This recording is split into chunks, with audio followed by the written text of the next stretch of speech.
Today I'm talking about contingencies. What is a buyer contingency? And what are the contingencies that we have here in Arizona when buying a home?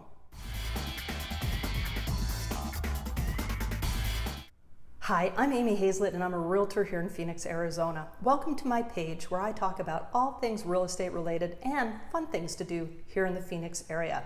If you haven't had a chance yet, I'd like to invite you to subscribe to my page and ring that bell because I don't want you to miss a thing. All right, let's get started. A contingency is a plan or a circumstance for an unforeseen or unlikely event. Here in Arizona, when it comes to real estate, we have several contingencies already designed into our standard contracts.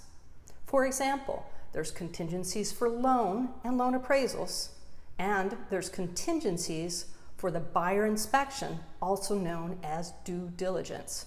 So let's talk about some of the standard contingencies that are in an Arizona contract, and then we'll talk about some other possibilities when it comes to contingencies.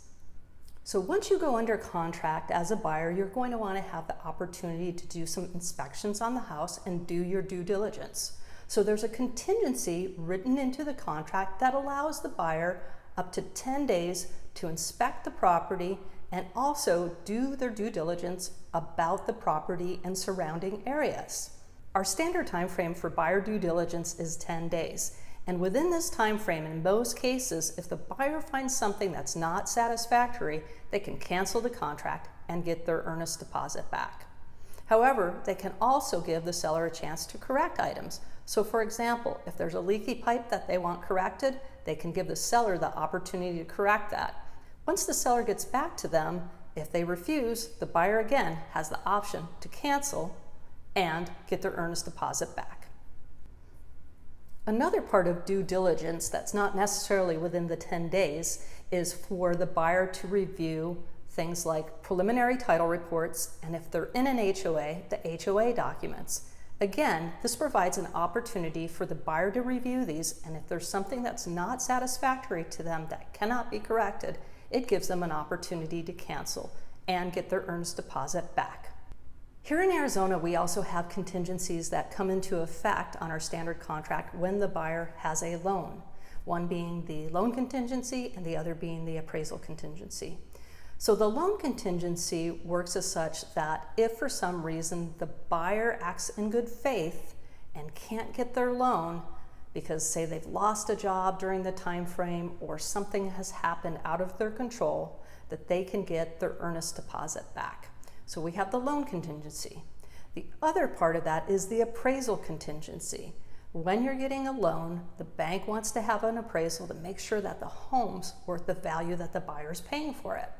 And thus we have a contingency that if the appraisal comes in low, it gives the buyer a way to cancel and retain their earnest deposit. This protects not only the buyer, but the buyer's lender.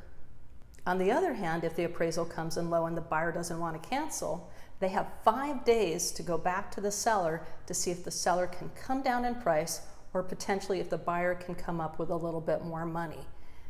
If that doesn't happen within 5 days, the buyer needs to let the seller know that they are canceling so that they can get their earnest deposit back. Now let's talk about contingent on the sale of home. So oftentimes when buyers are out looking for a home to purchase, they have another home that they have to sell. And for a variety of reasons, they may not want to go ahead and purchase the next home without selling the other home. And in some cases, in many cases, they won't even qualify. So we have contingent on the sale of home.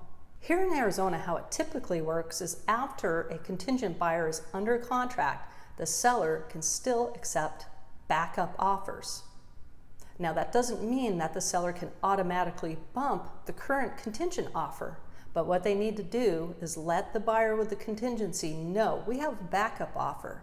The contingent buyer then needs to figure out a way that they can move forward without the contingency. If they can't, because they can't qualify for the loan or they just decide that they don't want to be straddled with 2 house payments, then they have the opportunity to cancel and get their earnest deposit back. However, if the buyer can come up with a way to close on the new home and remove the contingency, then they have that option as well. So those are the most common types of contingencies that you find in real estate transactions.